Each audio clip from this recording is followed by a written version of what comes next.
do it every year. It's like, oh, this team got beat here, so they didn't deserve X, Y, Z. We deserve to be ranked higher, and we want some respect. I would love to antagonize people and egg some people on and see what kind of chaos we can have in the stands.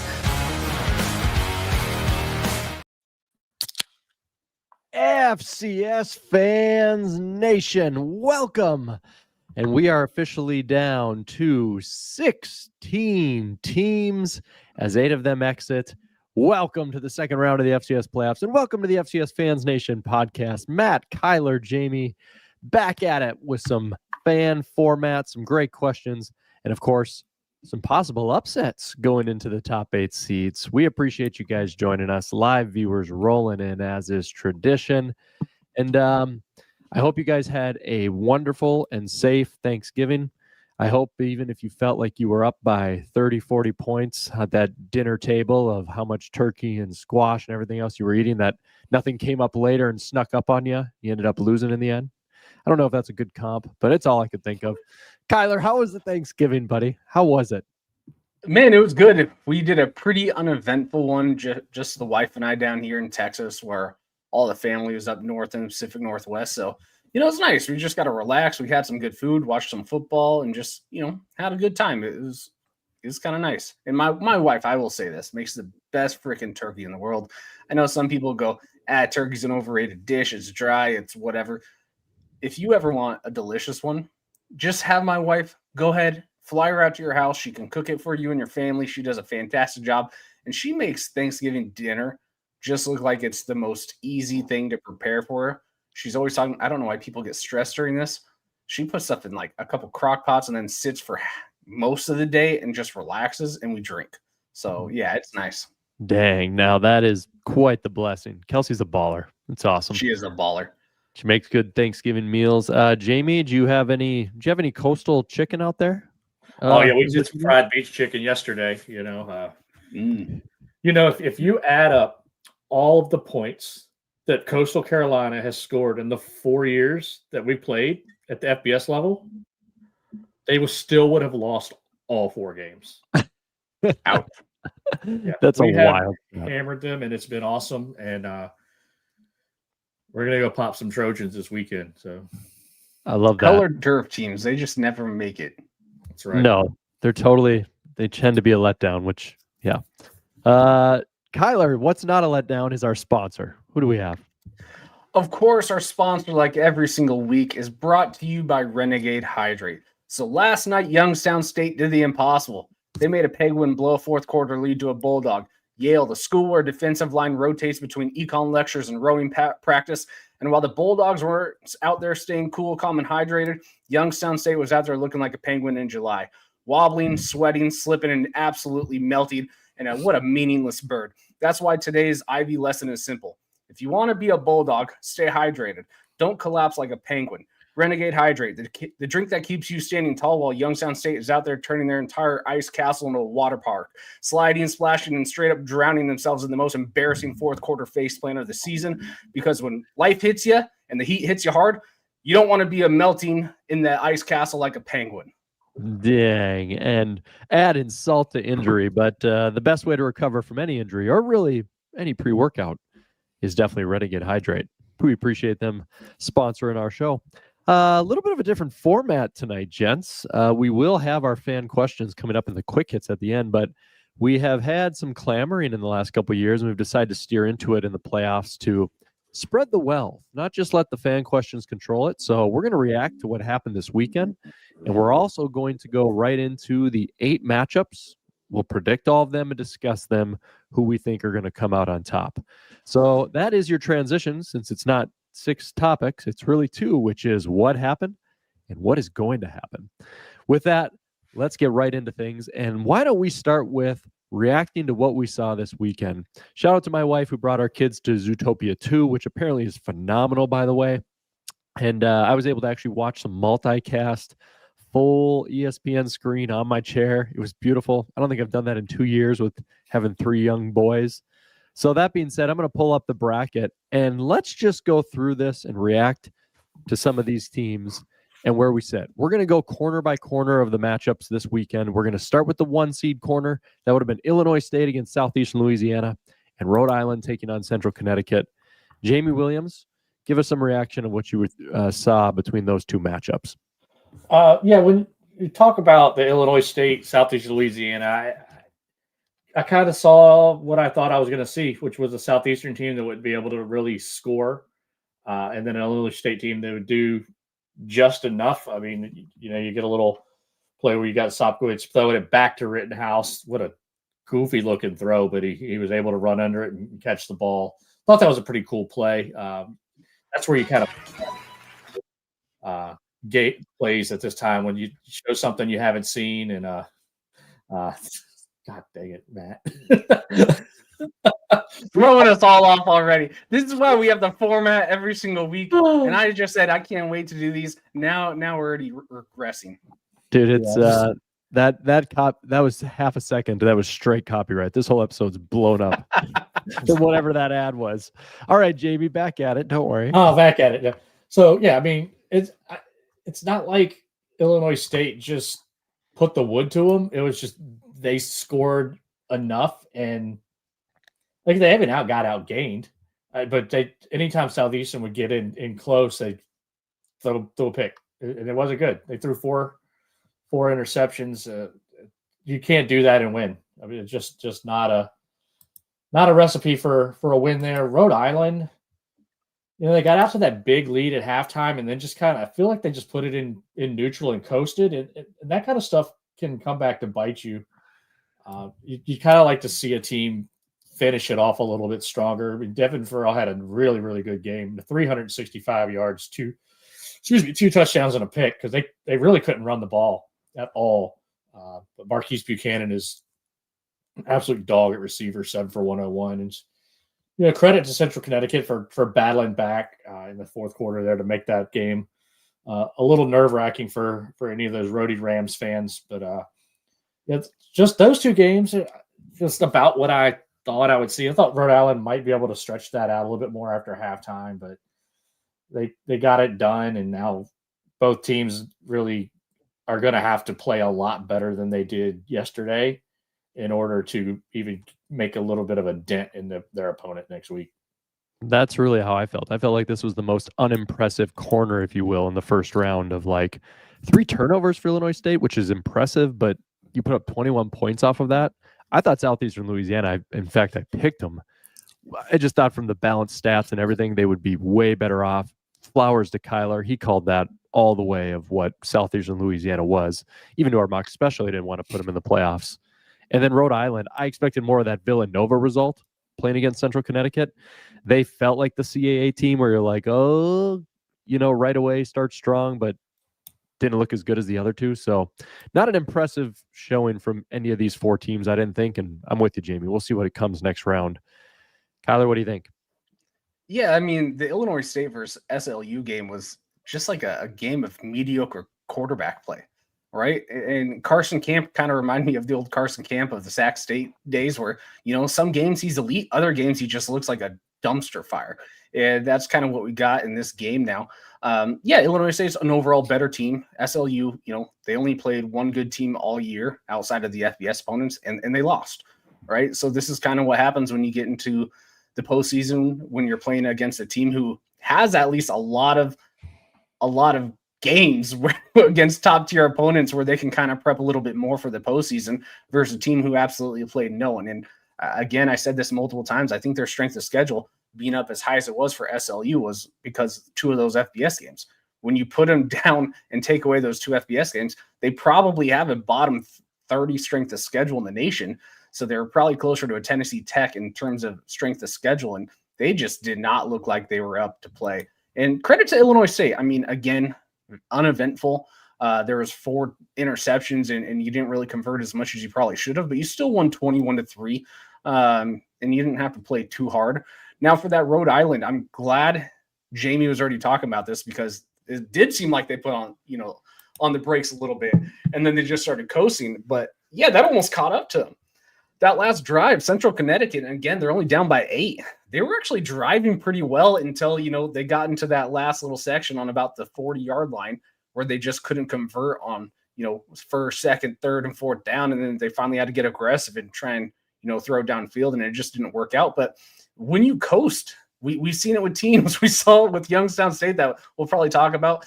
But, even my team has been a part of coasting at the end. And sometimes it burns you. Sometimes it doesn't. It burnt us when, we were playing Youngstown State. We had an early lead and just stopped playing our ball. And guess what? All the momentum shifted. This is a football game, and momentum is real. Once the team starts getting a little more confidence that they can get back in this, it makes it a scary, scary situation. But, Matt, you're 100% right. This was the least impressive side of the bracket, I think, that we saw, where it kind of, I thought Rhode Island would have probably blown them out. But also we've seen Rhode Island this whole year play competitive with even some bad teams. So, it's just an uneventful, not the most impressive football, not the most fun football to watch on that side of the bracket. But you know what? The two teams, they got it done, and they're going on to the next round, and that's all you can ask for. I'd rather have ugly wins than an ugly loss any day of the week. So 1,000%. Dude, I'll just let you keep rolling. You just talked about how a team can get momentum and get back in it. We're going to move over to the 2 corner, Montana State, SFA, and Yale versus Youngstown, Lamar versus Abilene Christian. We just talked about switching momentum. You know what I want to hear about. Your reactions to what can only be described as the FCS version of Falcons Patriots Super Bowl. What do you got there, Kyler? It's probably even worse than that. It's worse. It's right? Way worse. Youngstown State just looked like absolute murderers in the first half. And everyone was posting, good luck in Montana State. This is the team you just got paired up with. You have no shot, because they were just murdering Yale. And people were making fun of the Ivy Leagues, going, this is why you didn't deserve 2 bids. This is why, you avoided the playoffs. And all of a sudden, hell of a comeback that I don't think anyone saw when they were down, 30-7 or 35-7 at halftime. Yeah. That is just ridiculous. And now people are also saying Bo doesn't deserve the Peyton. For one, the Peyton is a regular season award, and Bo still lit up Yale for at least 3 quarters. And then, hey, the Ivy League team, they're smart, right? They were able to figure out a way to just slow them down a little bit, start picking them apart, especially on the ground.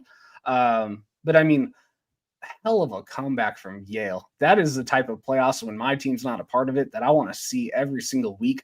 I'm a big Bulldog fan moving forward. I just think they're going to get murdered this next weekend. But you let off the gas a little bit, and Yale started getting confidence. I was listening to the broadcast while hanging up Christmas lights, and then I had to stop for a moment because I went, holy shit. Sorry for my language, guys. They're coming back. So I actually sat on the ladder for the whole, half of fourth quarter on the top of the ladder with the game in my, hand like this, just watching, going, oh my gosh, are they going to be able to do it? And I still don't think they would, but what an impressive last half, and what a dumpster fire for, half for both of these teams.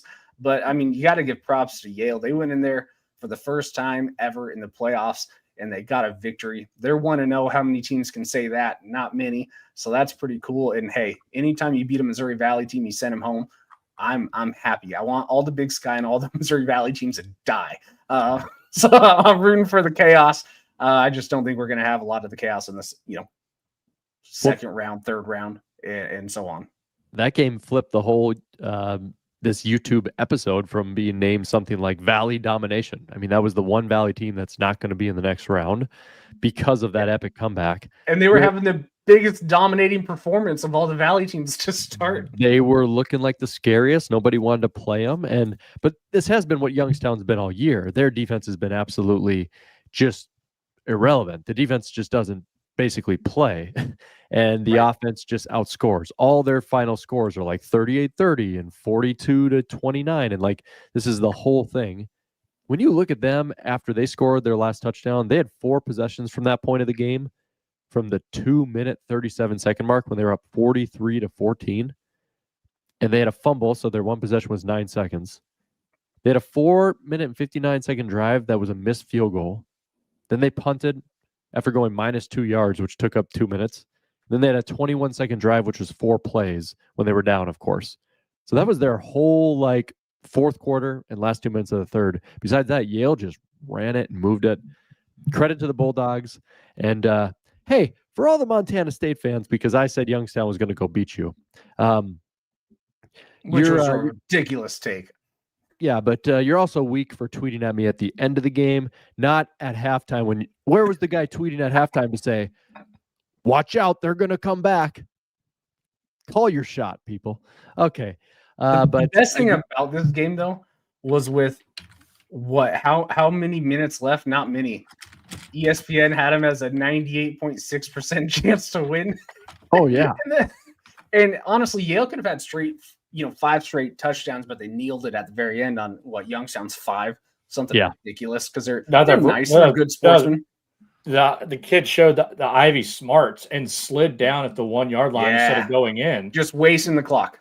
Yeah, it was a beautiful play and then they kneeled it out. I mean, just that game, I kind of gave up on it because I was flipping around a little bit watching games. I was like, oh yeah, Youngstown's got this, and Brungard already has 6 touchdowns halfway through the third quarter.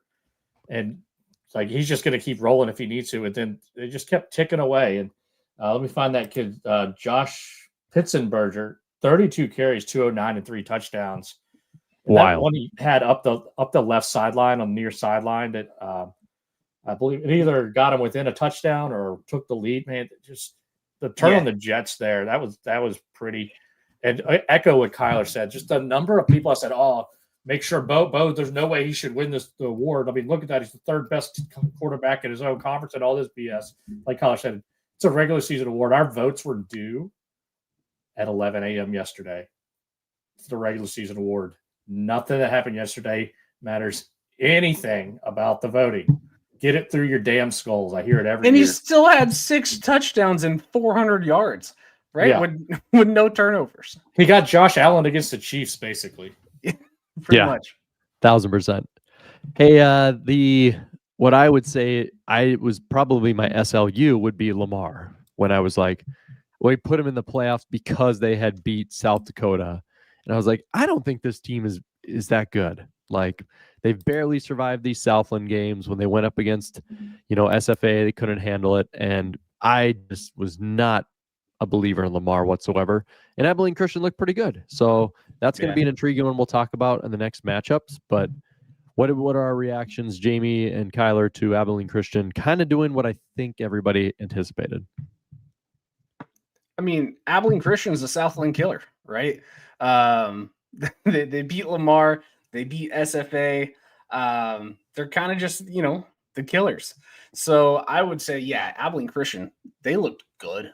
Sam Earl, I mean, he had a hell of a performance, gutsy performance, but Lamar was completely outclassed. That was a true blowout. I mean, there's tons of blowouts in this first round, but Abilene Christian looked like a real playoff team who has an opportunity. If I'm SFA, I'm a little nervous. I know we're both wearing SFA hats. We're rooting for the Reds. We're rooting for SFA, right? The real Texan school. But if I'm SFA, I'm nervous because this Abilene Christian team is good.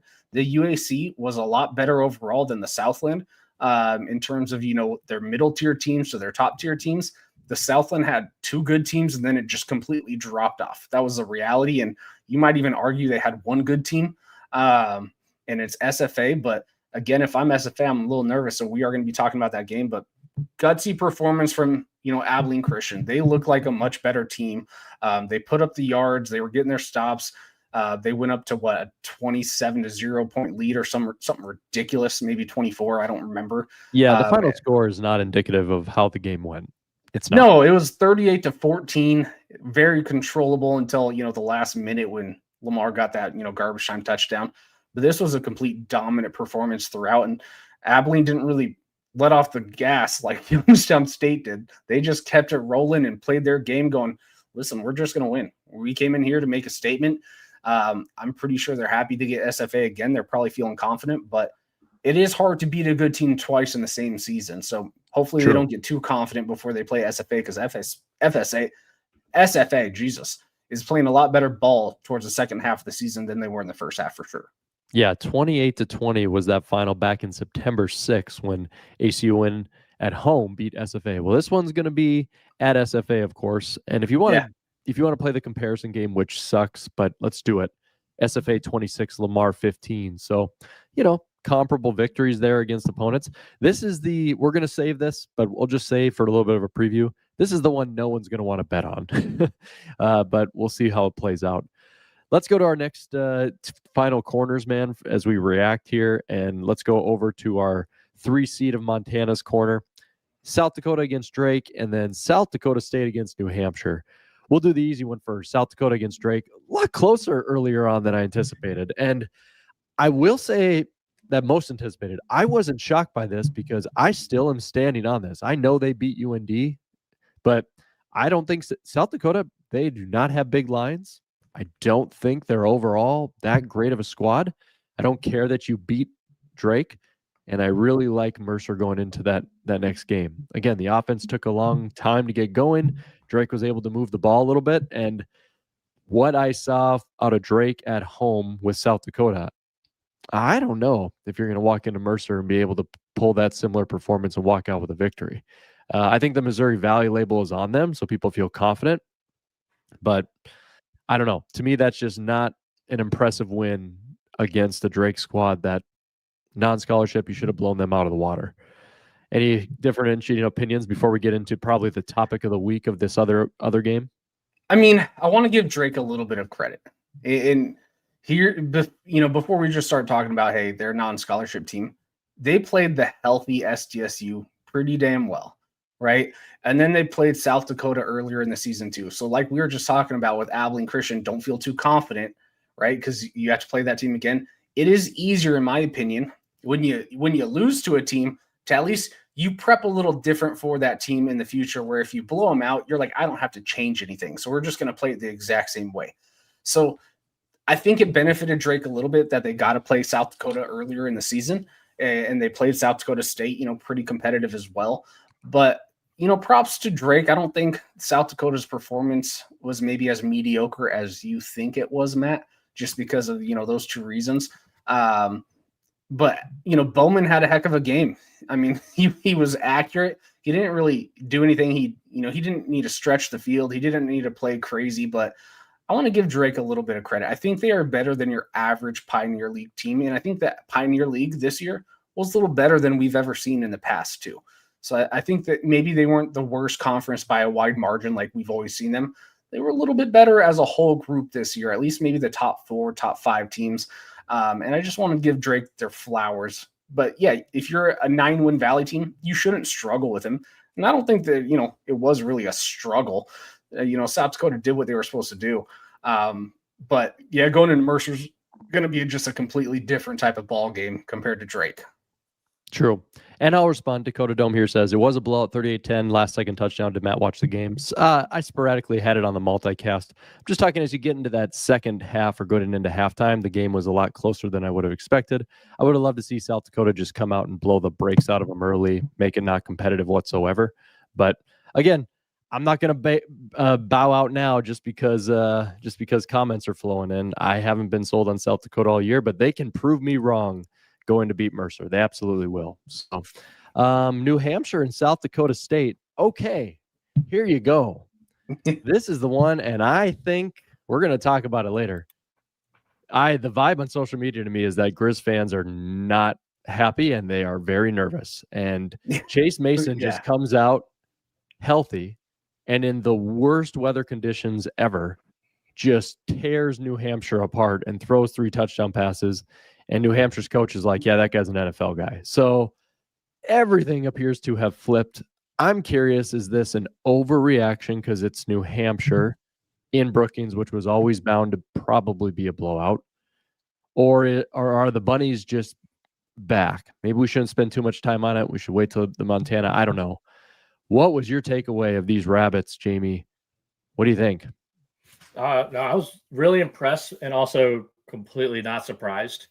I guess the most surprising thing was that, and I know we had really adverse weather conditions, was how well the South Dakota State defense played. I gave up, 192 yards, only 48 through the air.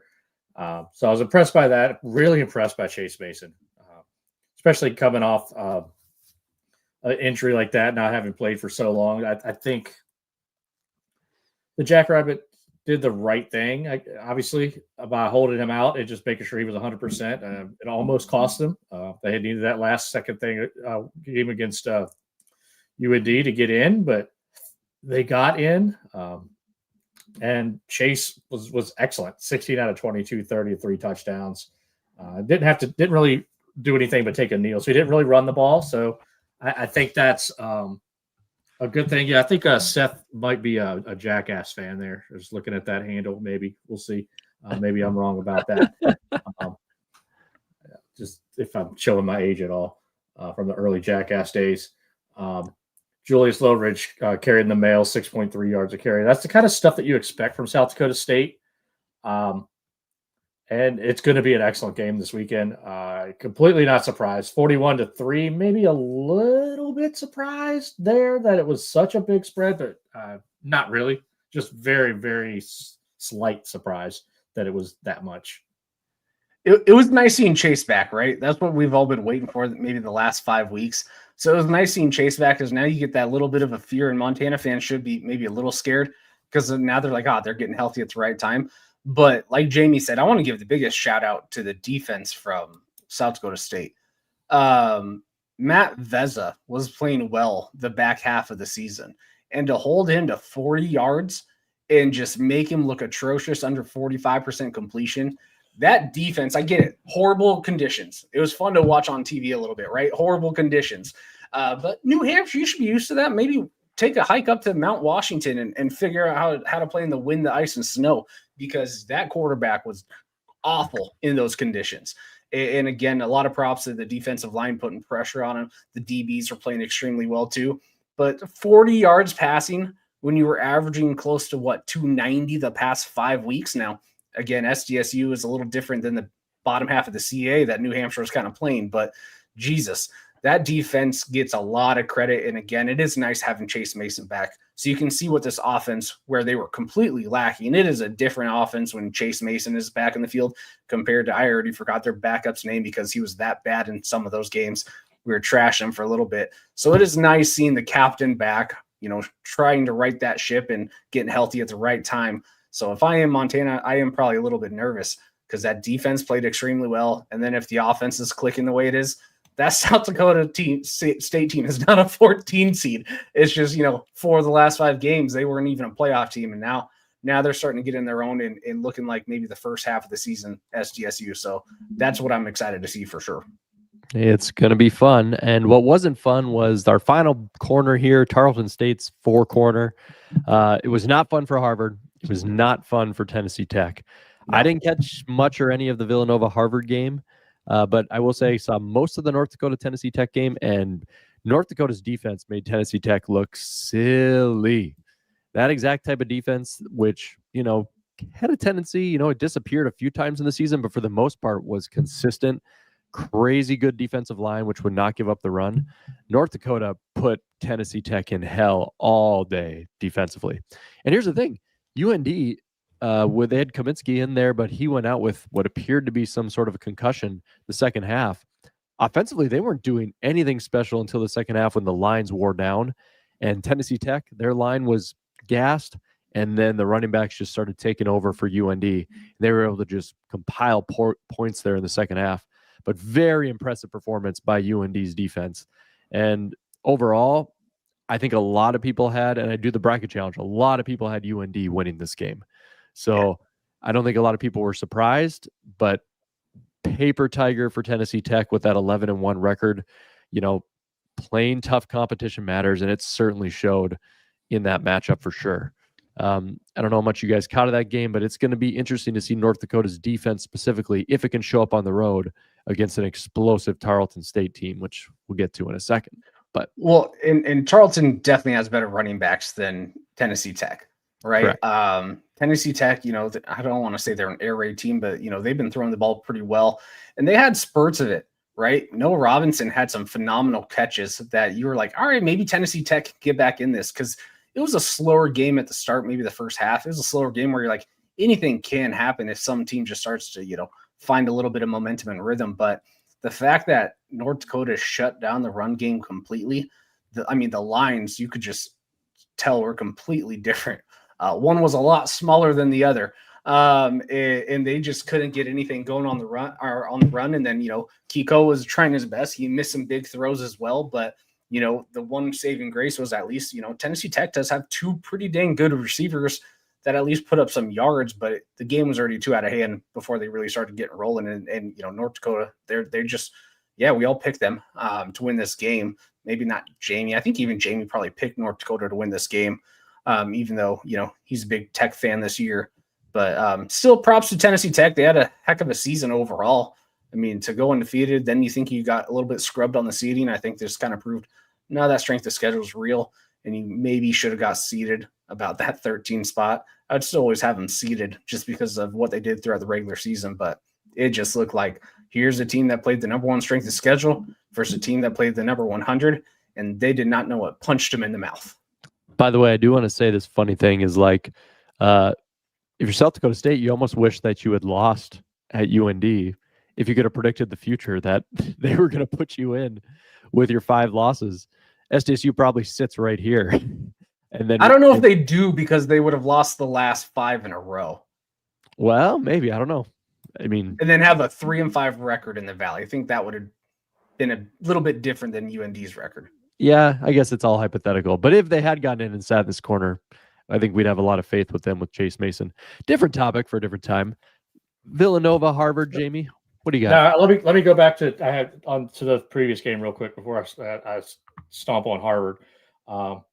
Tennessee Tech was kind of like Southeastern Louisiana to me. They just couldn't get the ball rolling once they crossed midfield, and Kiko had 6 turnovers. Yeah, that's the difference in the game. Yeah. He threw for 270, and they couldn't run the ball. You already hit on that. I was definitely a Tennessee Tech guy. Supported them this year. They deserved a better seed than what they got, in my opinion. That doesn't change just because they went out here and lost and didn't look great doing it. But that's based off of how you play. I understand the 13 seed. But yeah, I thought once Kaminsky went out and Romfo came in, because I don't like Romfo. I don't think he's very good.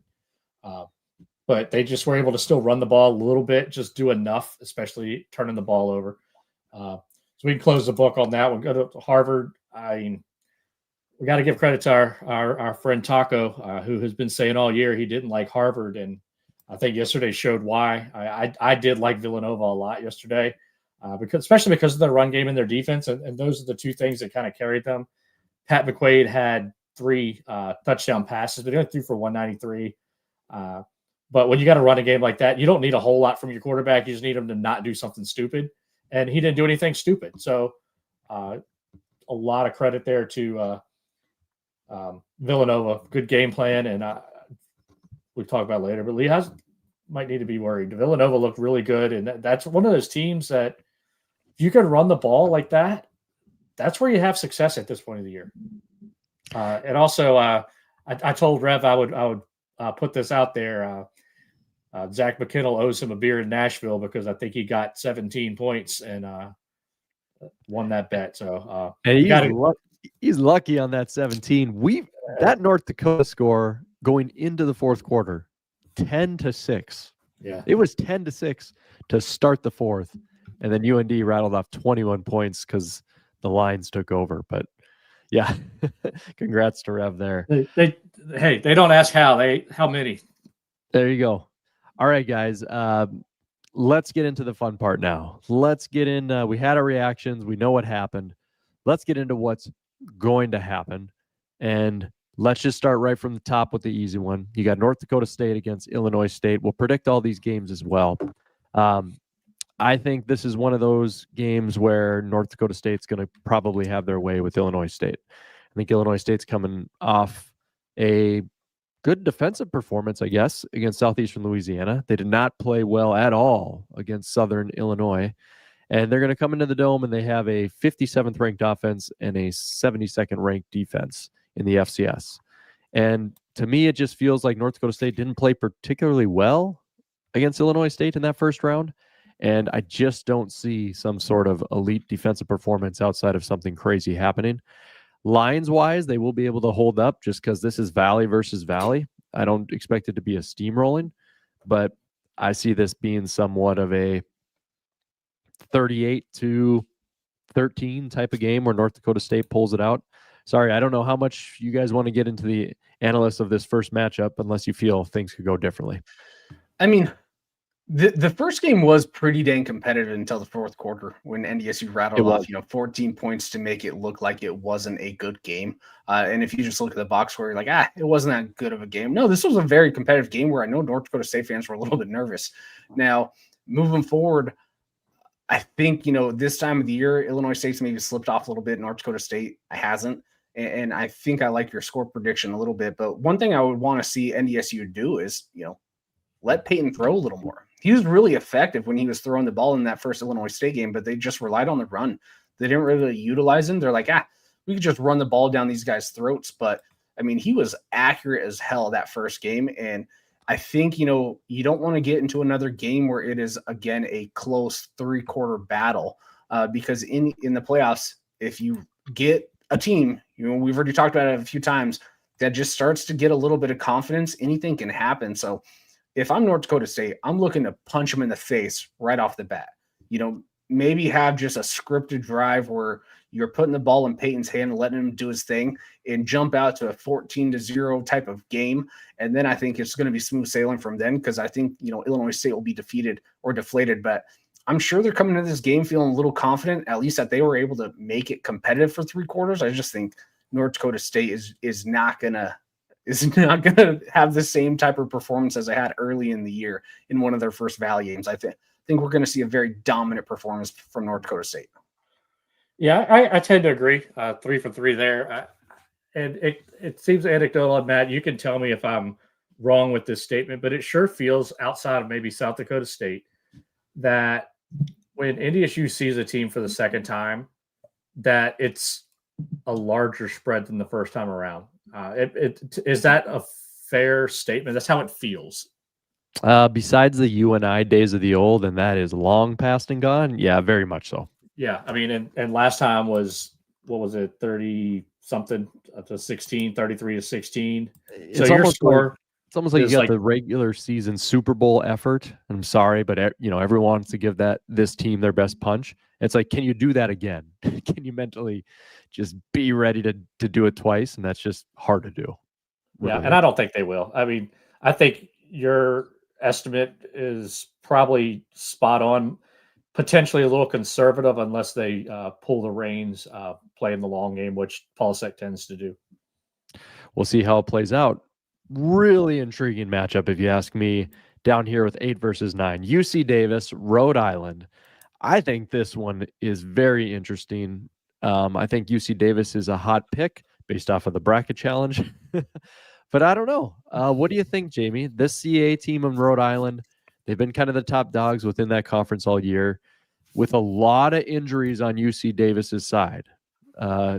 Is that going to matter at all? Or expect some sort of offensive shootout? What do we got? Yeah, I think we're going to see some offense in this game. I kind of worry what kind of team we're going to see out of UC Davis because they're very inconsistent to me. I think Caden Pinnock has played well. He's also turned the ball over a little bit more than I'd like. I think that the Farrell and Buchanan combination might be able to beat UC Davis. I mean, early in the games against Southern Utah, they were able to throw the ball in UC Davis, but UC Davis just kept running the ball down the throat of Southern Utah. That's kind of from a passing standpoint. I think that's a good comp on this Rhode Island team. I think Rhode Island will be able to stop that run a little bit better.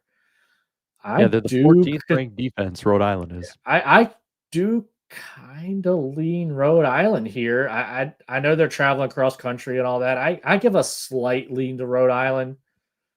But if Davis wins this game, am I surprised? No, not at all. But I'll take Rhode Island by, like I said, just less than a score. Kyler, what do you think? Big Sky Darlings over here. Undefeated conference, Big Sky. Didn't lose a single first-round game. Oh, yeah, there you go. What a bum conference. If you asked me about this game last week, I think I was leaning towards Rhode Island a little bit. There was nothing in Rhode Island's first-round performance that made me think they're going to go all the way to Davis and pull off a win or an upset. I don't even know if you call it an upset. They had a better overall record.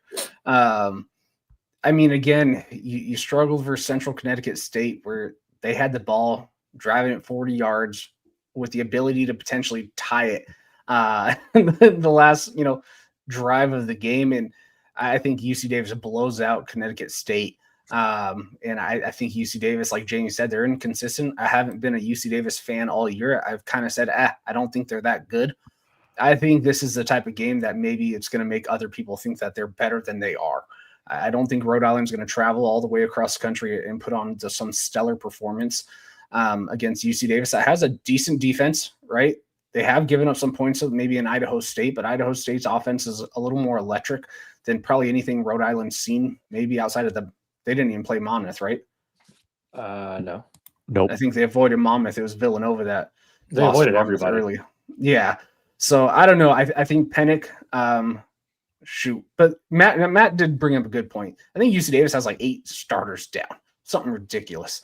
And that's not good, but maybe they got some rest and we'll see what the lineup looks like. But I don't know. After this last week's performance against Central Connecticut State, I don't think UC Davis is going to struggle much at all. They do have some really athletic wide receivers.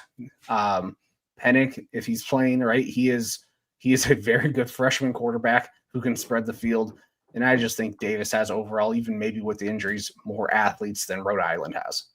I mean, this very well could be kind of like the, William & Mary going out to Montana State type of game. It could be ugly like that. I just feel like Rhode Island has a shot. But I don't think it's going to be as ugly as that game. Not that ugly. Even though that game, I was like, oh yeah, Montana State's going to roll through them.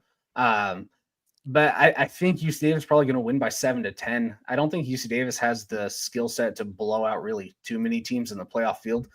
I was not very impressed by Rhode Island's performance. I think the spread's probably going to be UC Davis 7.5. 6.5, 7.5. Depends on which side of that touchdown you want to be. That'd be my guess.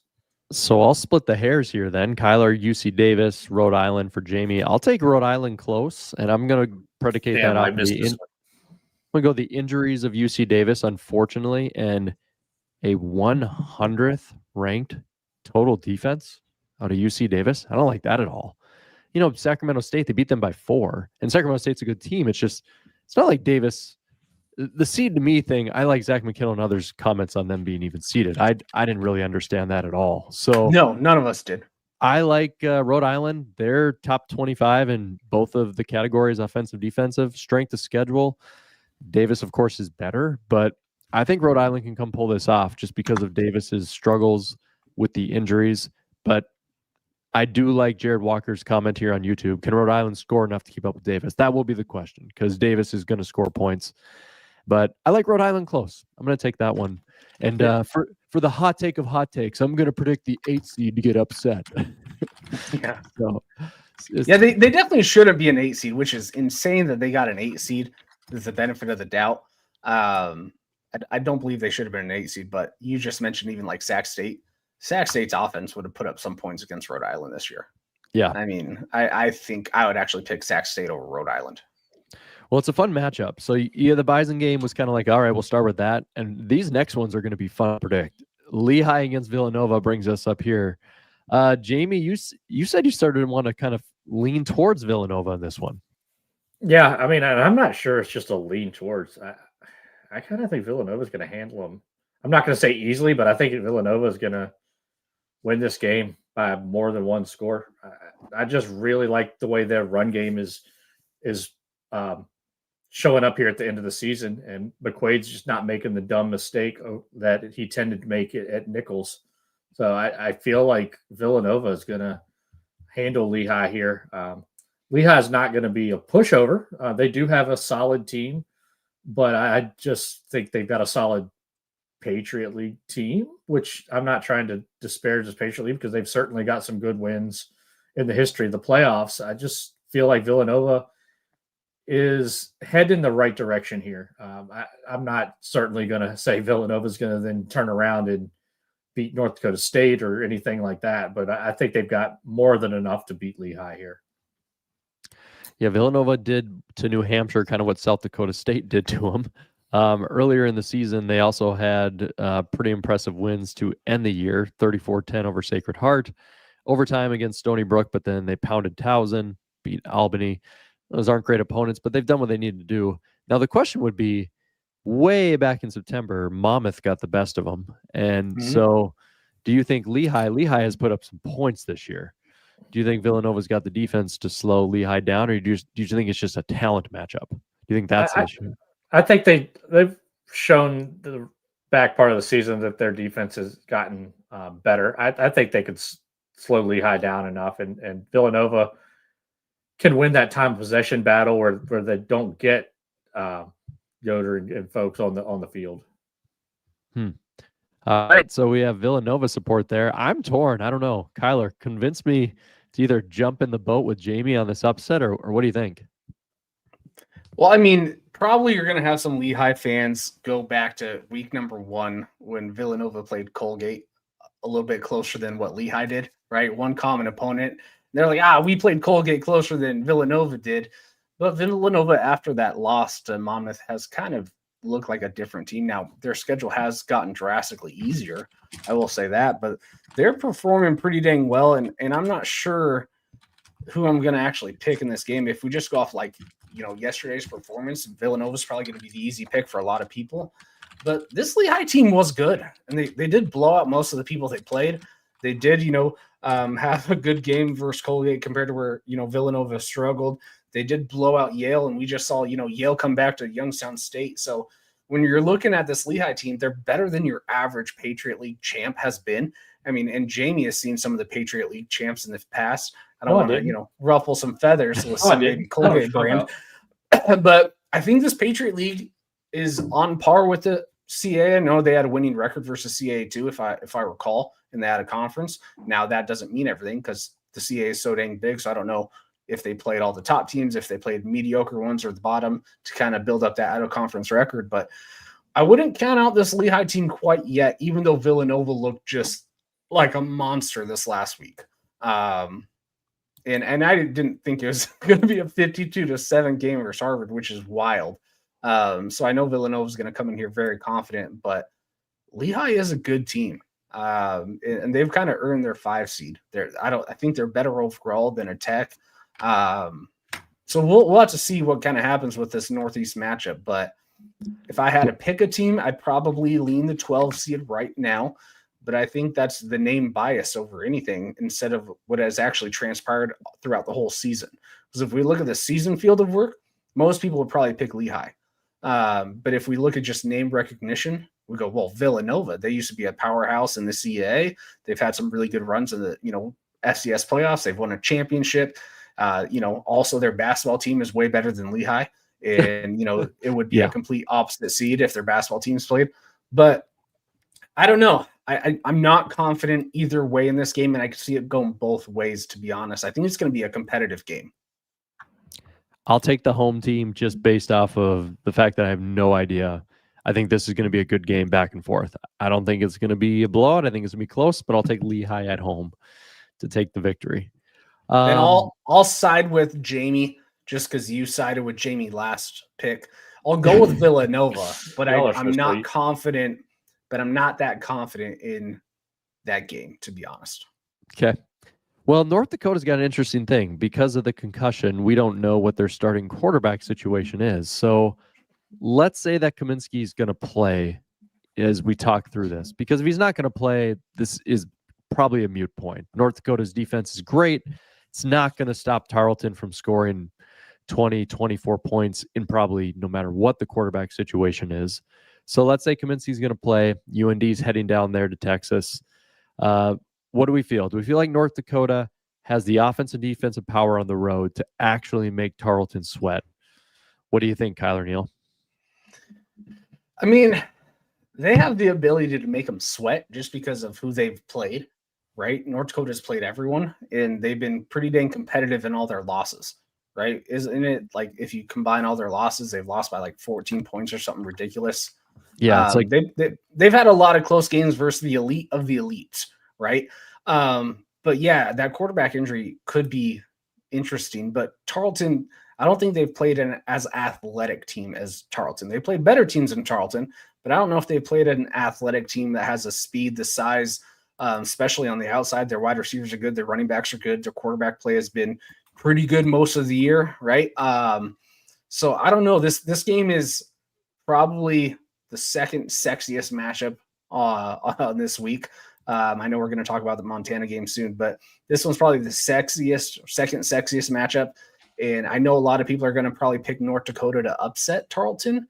And I don't know if that's wise, but also I wouldn't be shocked if they can pull it out, especially if they play that defense that they just did against Tech, right, where they completely stopped the run. Now, I don't think you're going to have that success stopping Tarleton's two-headed monster in the back. They have two really good running backs.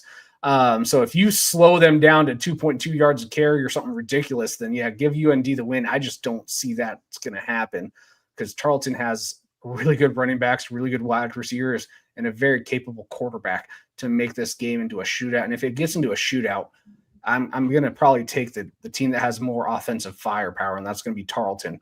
But if it gets sloppy and ugly, that's what North Dakota wants. The Fighting Hawks want this, an ugly slobber knocker. They want to keep it low scoring in the maybe teens, low 20s. And if that happens, I'll probably lean towards North Dakota. So I know that's a cop-out answer, but it depends on how this gameplay goes in kind of that first half. I think whoever sets the tone, if North Dakota can make it ugly, try and make Victor uneasy, try and hit him a few times. Let's see how he throws when there's some pressure in his face. Then, give me North Dakota. But if there's openings, those wide receivers are getting open. They can't really slow down the run as much. Then I like Tarleton a lot in this matchup. I like Tarleton a ton in this matchup and eliminate any buys and bias. It's just North Dakota, they gave it their all against North Dakota State, 35-17 against Murray. They lose that close overtime match to South Dakota State, and I'm 10-6 going into the fourth quarter. Like, I know it says 31-6, and congrats, you won the game. That sort of performance offensively is not going to work against Tarleton State whatsoever. I don't think they're going to go on the road and have much success at all. I actually like Tarleton here by at least 14 plus, and I think that might be generous. I think Tarleton's rested, scouted, and I really, really like Tarleton in this matchup. And if Tarleton can get out to an early lead, and especially if the quarterback's down from UND, but even if the quarterback's not down, right, he's thrown some interesting throws. And Tarleton is a pick machine. They lead the FCS in picks. They have DBs who can blanket the field. So if they get down to like a 14-0 lead where North Dakota's, panicking a little bit, so they start trying to throw a little more, maybe spread the field, that's probably not the recipe for success if you're North Dakota's quarterback against this Tarleton team, because they will pick you off and they'll be in good field position, and you don't want Tarleton in good field position. Jamie Tunksky here says on the YouTube comments, what about the way the UND defense can play? Is that the opportunity for an upset here? I mean, the UND defense is going to have its best game of the year. I mean, Victor Adonis Gabalis, he's only thrown 4 picks this year. Daniel Greek, if he had to play at any point, played really well this year. Trey Page is freshman running back. They just come at you in waves. And like Kyle said, Cassius Kearns on that Tarleton defense is a beast. He takes the ball away. They take the ball away a lot. Victor Gabalis, I think either whether it's Ramfo or Kaminsky, Victor Gabalis is going to be the best quarterback here in his Adonis style. And the North Dakota Fighting Hawks, not the North Dakota Wild Boars. So take Tarleton. And if anybody gets my Wild Boar reference, congrats. All right. We feel confident that the 4 seed is going to be just fine this weekend. We'll see how it plays out. Okay, this one should probably be quicker in comparison to if Youngstown had won, just from an intrigue standpoint. But Ivy League now goes to Bozeman, Kyler Neal. And what do you think? Quick and easy? Yeah, and I don't care if Youngstown State made it out. I said it very clear last week. I think Montana State blows out both of these teams. Yale, again, I like their fight. At least they don't give up. You can see that. But if Montana State gets up, their defense is not Youngstown State. They're not going to let Yale get back in the game. So this is going to be a complete blowout, maybe even the biggest blowout of the day. If North Dakota State doesn't blow out, Illinois State as much as I think they will. But yeah, I don't think this is going to be very competitive in Bozeman. I want to give them their flowers for what they pulled off. I'm with Kyler. Montana State big. Jamie, anything extra to add to this one?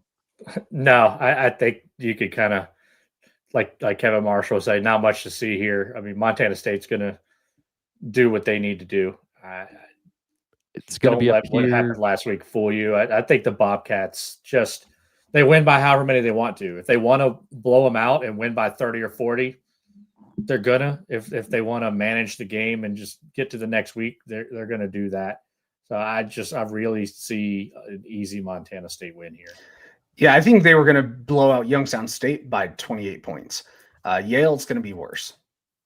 So the question then is, who is going to play Montana State? And that is either going to be the Revs, SFA, or Abilene Christian. Jamie Williams, we were kind of jumping on this one earlier. What do you think about this matchup? This is probably as intriguing as that Lehigh, Villanova, Davis, Rhode Island stuff.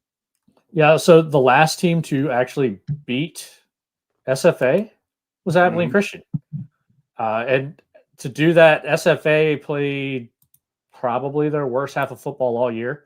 SFA is playing a lot better right now.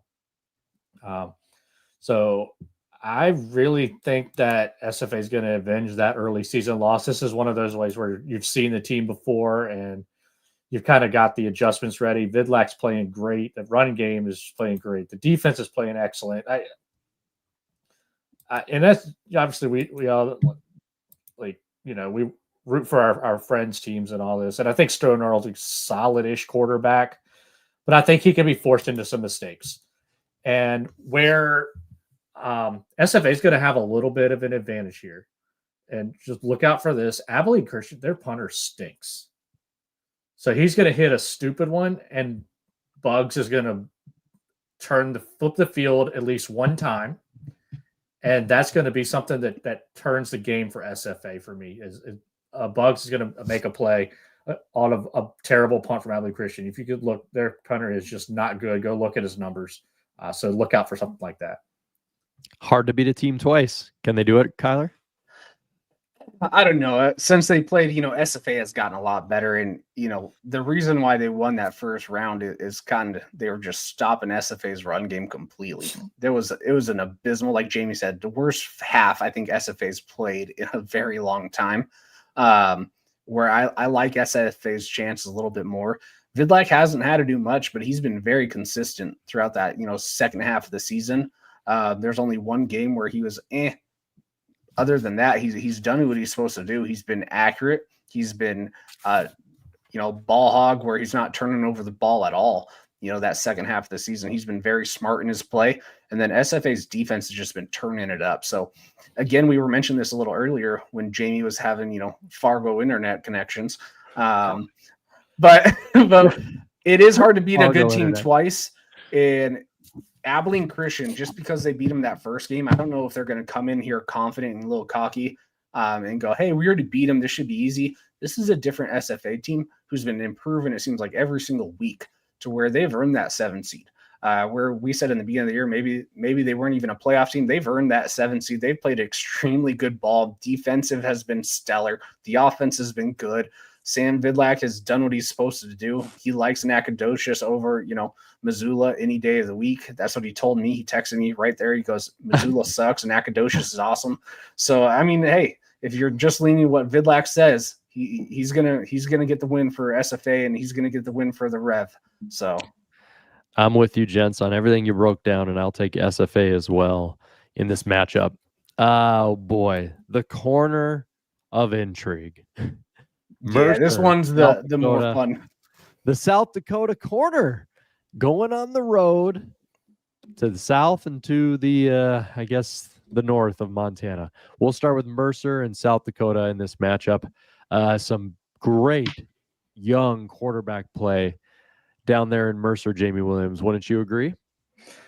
I really do agree. Good quarterback play at Mercer. Maybe I got some paperwork here that we'll talk about later that might explain that. But yeah, Braden Atkinson, since he's taken over the reins of quarterback there, has been phenomenal. Really like this quarterback battle. Like Aiden Bauman, like him as a quarterback, like him as a person. How he is as a person doesn't really matter here. LJ Phillips has been excellent. But damn, that Mercer offense has been on an absolute roll.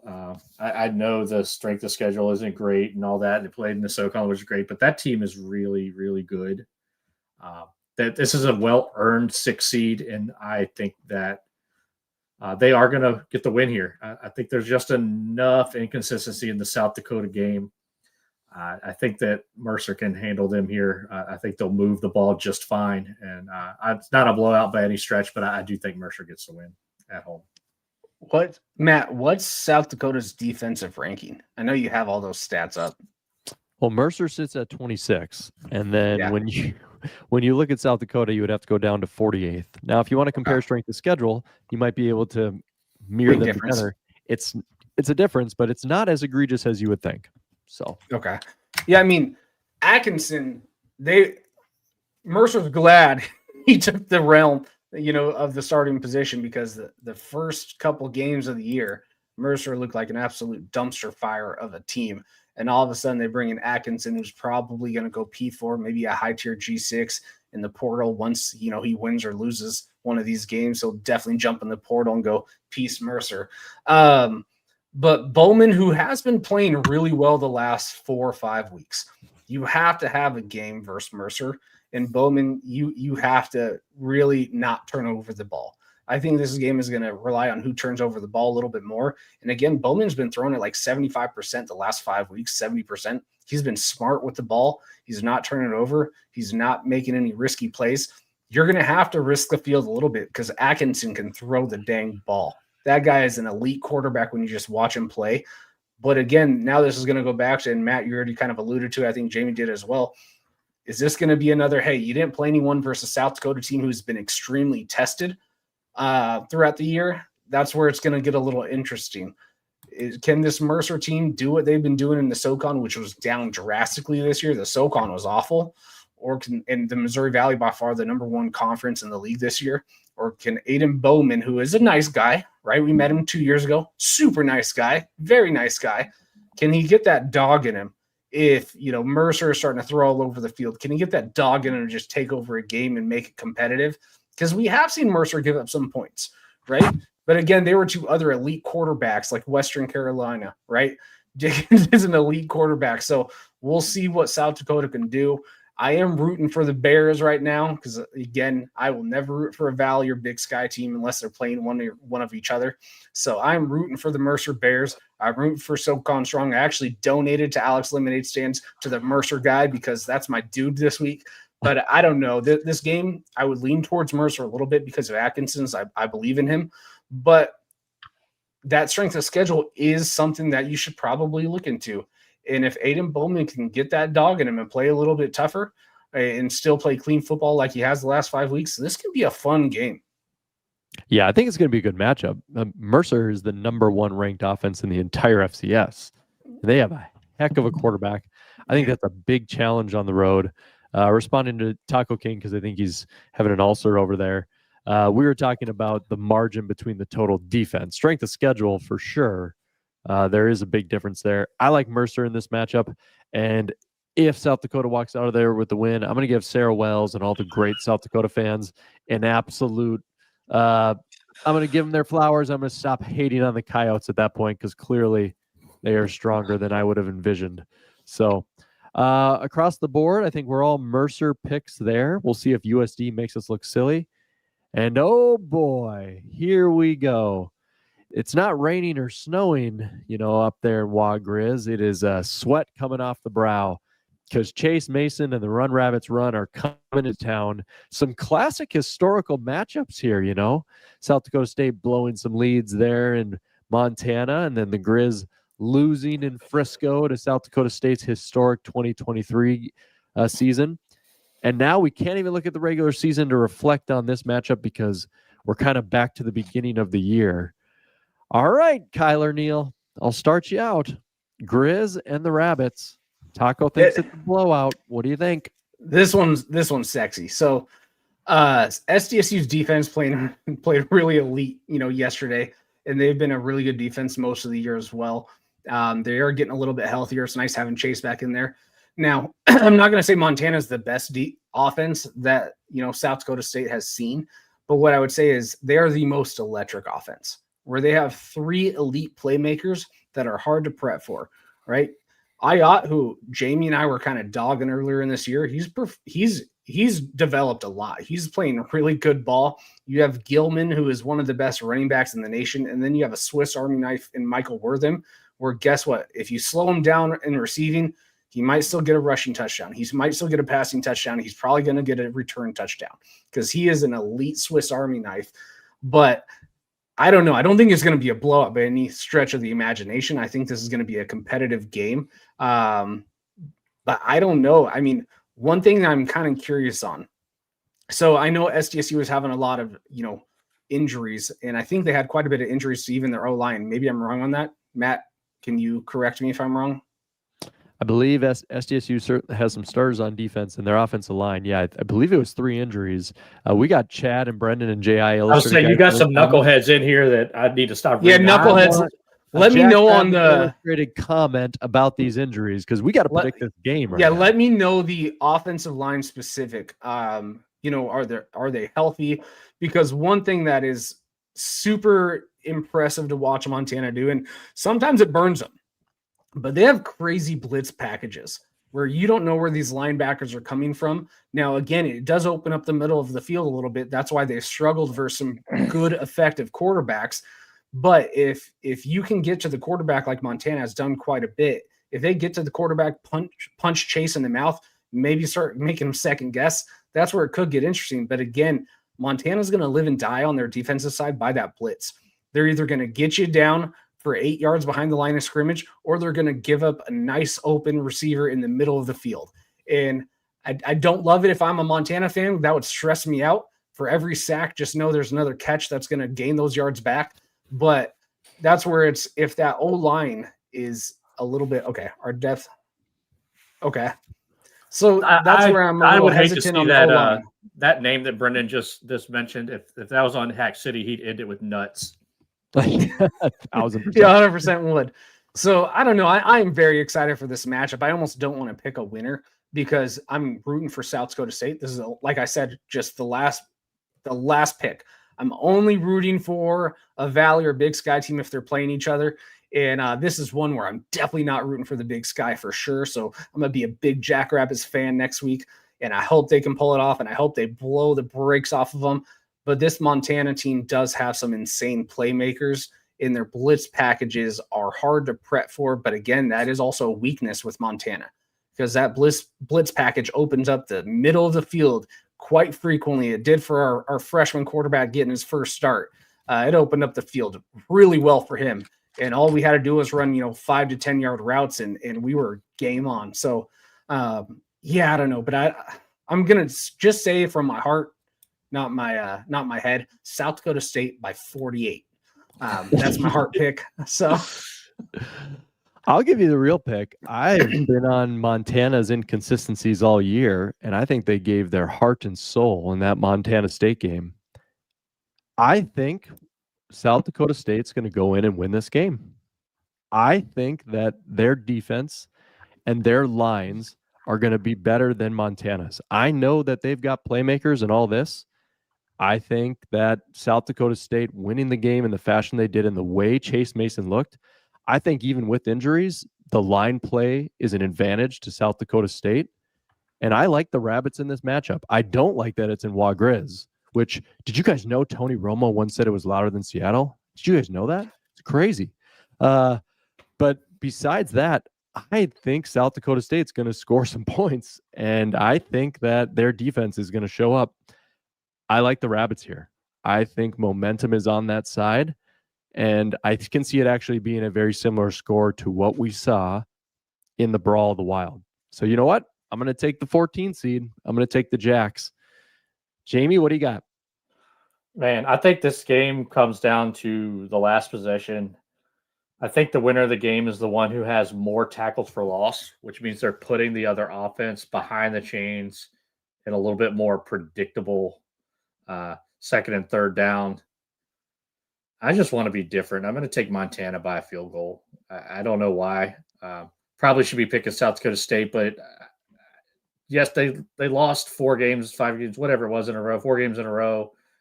And I know Chase came back and had a phenomenal game. And that could be what we see again. And that would not surprise me at all. But I don't know. That's it. I definitely hate SDSU. I hate everybody's team, kind of like Sam Herder. I don't know. I like the way Montana's playing. I do think South Dakota State might be able to score some points. I do wonder which defense from South Dakota State we get, especially with the way they played before last week. And Hater, I got to make a prediction. You got to pick one of them. I'll take Montana.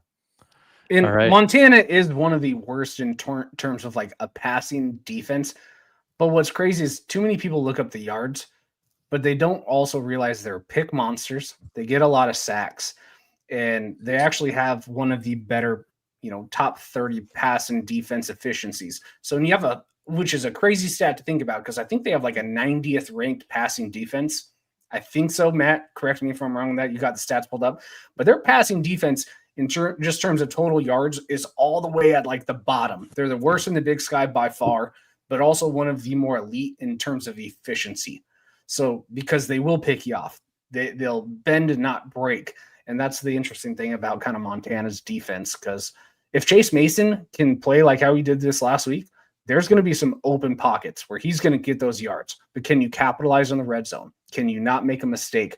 Because they have some ball hawks, kind of like Tarleton, where they will pick you off and they'll make you pay for it with some of their freak athletes on the offensive side of the ball. Even with the injuries and which caused the defense to probably underperform, South Dakota State is 19th in passing yards allowed in the entire FCS.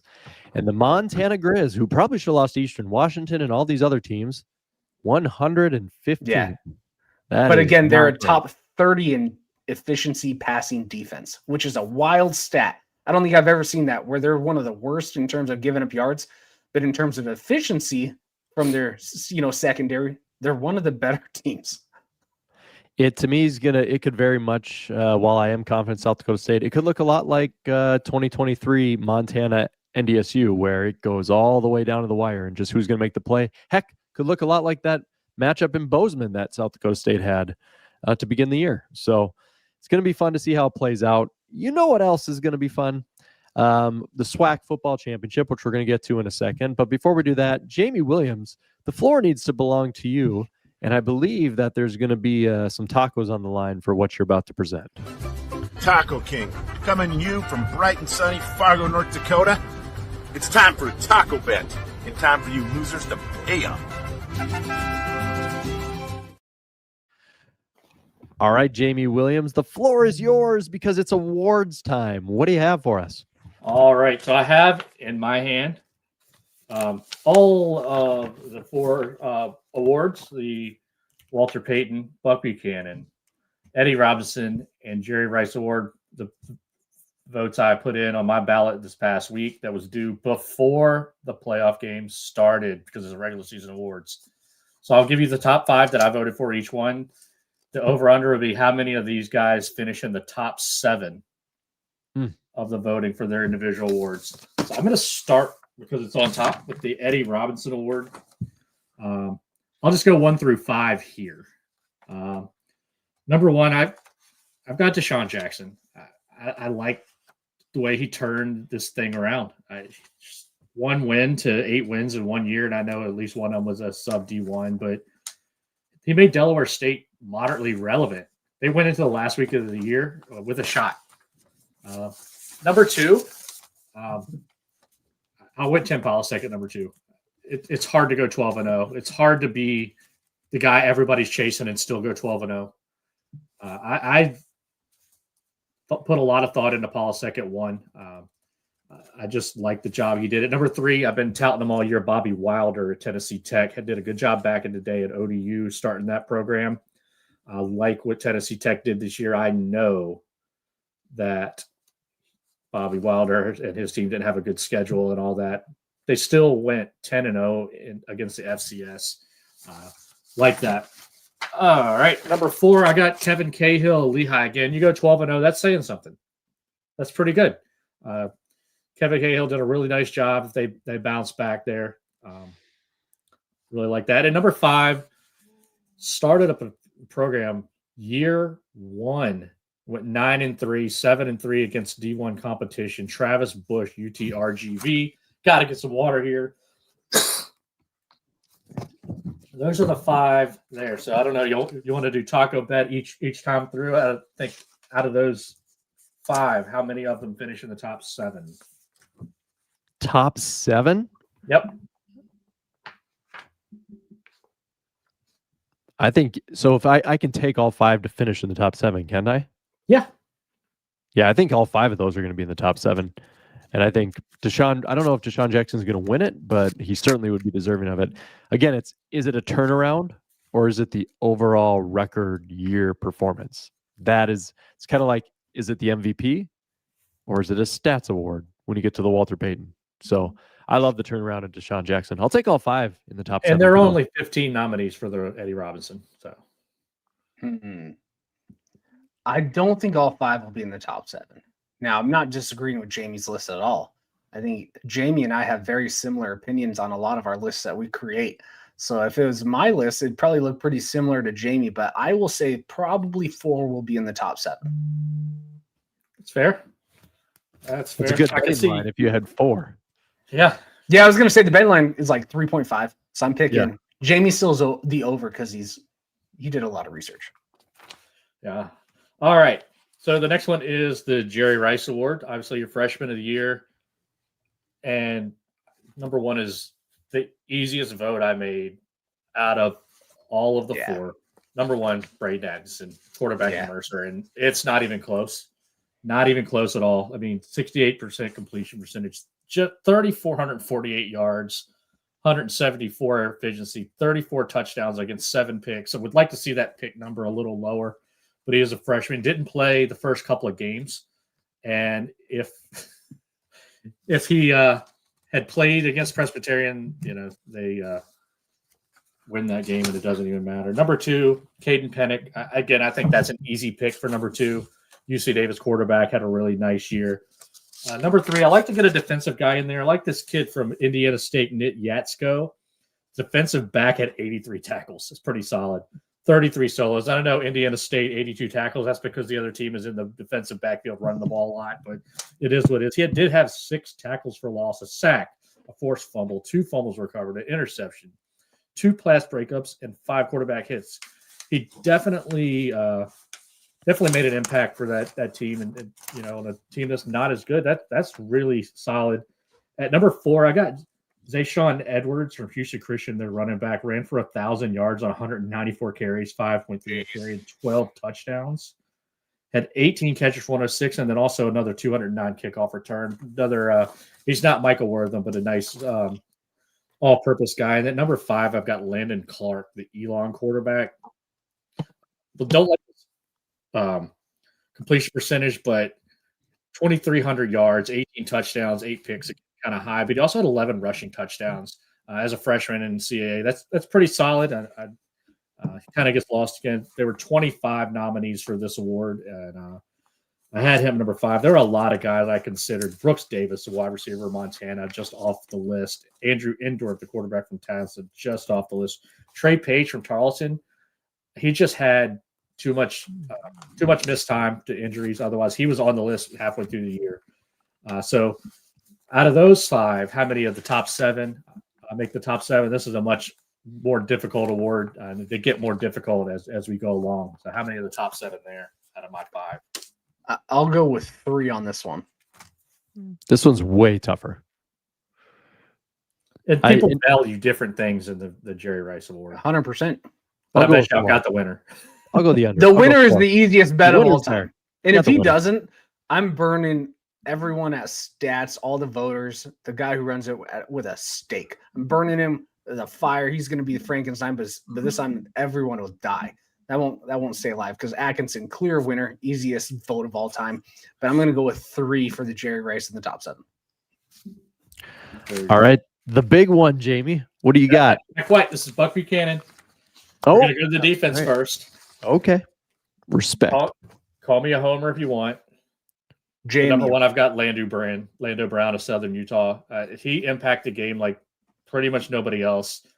30 solo tackles out of 50, 18 tackles for loss, 14 sacks, 11 other quarterback hits, and I think in like 3 of their wins, he ended it with a sack. I know I watched a lot of them. I know people could call that a homer pick, and it kind of is. But Lando is one of the best defensive players in the nation, and he deserves this vote. And it was honestly a coin flip between him and Joshua Stone King of Furman, who I have at number 2, had 14.5 sacks, so just same as Lando, 23 tackles for loss. Lots of quarterback hits. Stone King could very well win this award, and might. I like what he did. Number 3, I got Andrew Zock of Mercer. Got Mercer all over these awards here, but Zock had 20 TFLs, 11.5 sacks, 22 quarterback hits. That's just disgusting. Let's see. Number 4, flipping the page here. This is Maximus Pulley of Wofford as a defensive back. Again, another defensive back with 85 tackles, 2.5 for loss. He had 5 picks. 2 of them went for a touchdown. That's what got him on my ballot. 2 pick sixes, 5 those. Goodness gracious. And then number 5, I've got Jaden Southard of SFA, 110 tackles, 48 solo, 10.5 for a loss. Had a pick, forced fumble recovery. 5 really solid guys. And you've got people like Caden Daller, Cassius Kearns. I've just flipped Shane Hartzell. Who else is on there? The kids, just all kinds of guys. David Hogue, West Georgia. Lots and lots of really good out of the 30 names here. Those are my 5. How many of those finish in the top 7? I got to play the odds game for this one and the next one. 30 people you can pick from. I just think the odds of that alignment. So I'm gonna go under here. But I love your list, Jamie. Yeah, I'm gonna go with 3 because most of those voters, I'd say 90% of them, haven't heard of half the people on that list. We're blaming the voters, not Jamie. Well, I guess, Jamie, let me ask you a question. When they were doing their nominations in the email, did they break down all the stats of each one as well? Or is it just the name and team only? No, all the stats are there. Okay. That's how Jeremiah Briscoe wins 2 in a row. Yeah. Hey, he at least had gaudy stats. So yeah, I'll trash him a little bit because Cooper Kupp should have won one of those. But oh well. Yeah, I'm gonna go 3 or less just because picking a defensive player, there's too many positions and it's hard to validate which stat line you're viewing as the most important. Do you view interceptions? Do you view pick sixes? Do you view sacks? Do you view just total tackles, solo tackles, for loss? There's too many of them. So I got to go 3 or under. All right. Ready for the big one now? Let's do it. All right. I'm going to reverse order this time. Number 5, I do have Braden Atkinson. Even as a freshman, I'm going to put him on. Just an amazing year. 34-7 with a rush touchdown. It's just an absolutely amazing year for Braden Atkinson. I wanted him on there. Number 4, this is the only non-quarterback on the list for me this year, and it's the guy who led the country in rushing yards and rushing touchdowns. I got another Southern Utah guy. This one, you can't call me a homer. When you got the guy that leads in those 2 categories, and to put him for Joshua Dye, I thought he might run for 1,200 this year. What did he run for? 1,800 and change. That is 2 straight years that in the regular season, Southern Utah had the leading rusher by yards. So you want to run the ball, go play for Coach Fitz and Matt White. All right. So now you know who the 3 names are. I think everybody knows who the 3 names are. And you could throw a blanket over all of them. I'm just going to go at number 1. Let's go in a little different order. I've got Bo Brunkard. He's number 1. I've got him leading the way. What is this? 47 total touchdowns against 3 interceptions. Yeah, that's just crazy. So then 2 and 3, I really had a hard time here, and I could have made a case for any of these guys, and I almost put both of these guys at number 1, but number 2, I did stick Teron Dickens at 2. 38 touchdowns and 2 interceptions. He missed 3 games, which I had a hard time with, but I got some good advice and commentary from our guys here, and appreciated that. So I did wind up putting Teron Dickens on there. Number 3, Cole Payton. And I definitely debated putting him at number one. I've debated him put number 2. And the thing that I liked about Cole, and I get he only played 3/4 of most of the games and all that, because they're playing the long game. But what I liked about Cole, which almost made me put him at number 1, is in those games where they were damn close to losing, Youngstown State and UND, when a play needed to be made, the play was made with the ball in Cole Payton's hand. Unlike Trey Lance, where the ball was in the running back's hand. Cole Payton at 3, and I feel bad about it. I think all 5 of those are going to be in the top 7. Yeah, I think that's a good names. Top 5. And there's popularity there amongst most of those names too. The people know who they are. I would have stuff in like slightly different order, but I think that top 5 is the top 5 who deserves to be in the top 5. Yeah, I mean, I do. I agonize over those few, because I damn near put Cole Payton number 1 and wound up with him at 3. That's too good. Well, claps and props to you, Jamie, for all the work you put into that. I know you don't take it lightly, and you bounce ideas off of other people. You're not just a solo show in an echo chamber. So kudos to you. Definitely one of the best voters out there, if not the best. So anyone who disagrees is just sorry. You're just wrong. That's okay. You can be wrong at something in life. That brings us to our finale pick then of the episode, guys. We're going to talk SWAC football championship. Got a little Prairie View A&M against Jackson State coming up on Saturday, December 6th. Should be probably one of the highest, I would assume one of the highest attended games of the weekend, if not viewed one as well. Jamie, what do you think? I was looking through Prairie View A&M, looking through Jackson State. I was trying to find like that scheduling or game edge. I see the common opponent there with Alabama State, where I'm like, all right, Jackson State barely got the edge. Prairie View barely lost. But these teams are close, man. What do you think? I think I want to know how healthy Jacoby Morgan is going to be, quarterback for Jackson State. I think that makes a big difference. If he's not healthy and playing, then I think PV wins fairly easy. If he is playing, I think it's a close game, but I really, really like this Prairie View team. Be interested to hear Zach and the Blue Bloods breakdown later in this week, because I'm sure we're gonna hear a lot of good information on that. But I'm gonna lean Prairie View.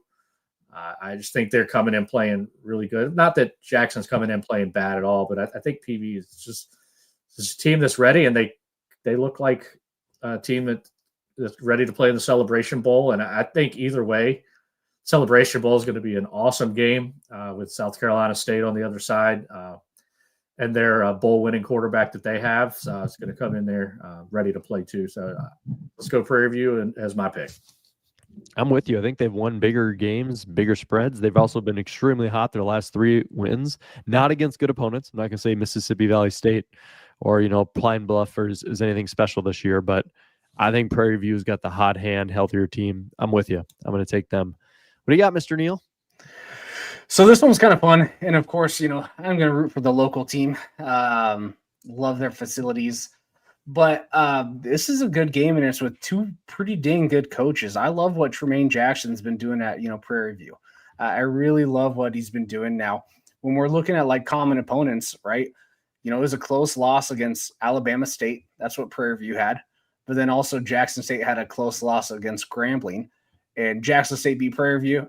Jackson State beat Alabama State, and then Prairie View beat Grambling, right? So you can throw those off as a wash.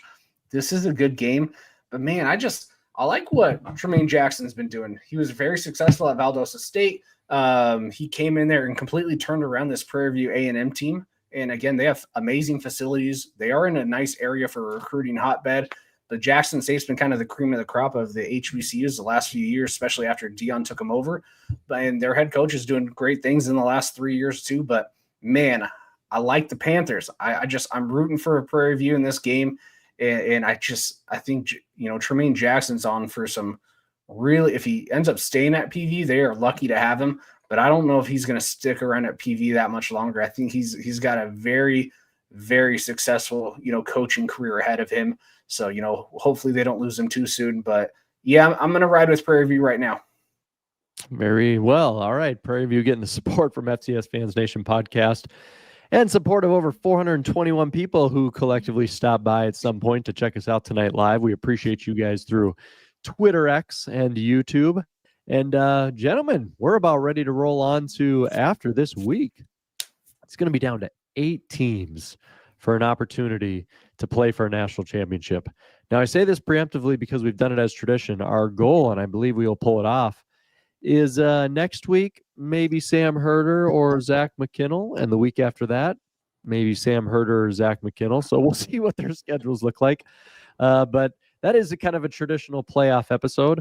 I'll be coming off of a drill weekend, so we got to get one of them next week so you guys have somebody to bounce ideas off, as I'll just play the hosting game. So, Jamie, you got the awards in. The first round is over. Some final thoughts for the fans as we roll on out here and prepare for round 2. Yeah, my final thoughts are going to be with myself Friday night in the 20-some degree cold. I know that doesn't do much to those folks in Brookings who actually go sit in football outside in the cold, but I'm going to go do it. It's going to be freaking cold as we go win our first Sun Belt champion and beat Troy. And then we're going to take the S off of Dukes, and we're going to root for Duke on Saturday night. We're going to go play in the CFP, and all you people in the FCS wish you were us, damn it. Also, looking forward to some good FCS football on Saturday. Heck yeah. So we hope you enjoyed that slight preview of G6 Fans Nation. And for the rest of the FCS fans, we hope you enjoy those round 2 games. Appreciate you all. We'll catch you next week. Enjoy the games. Boom.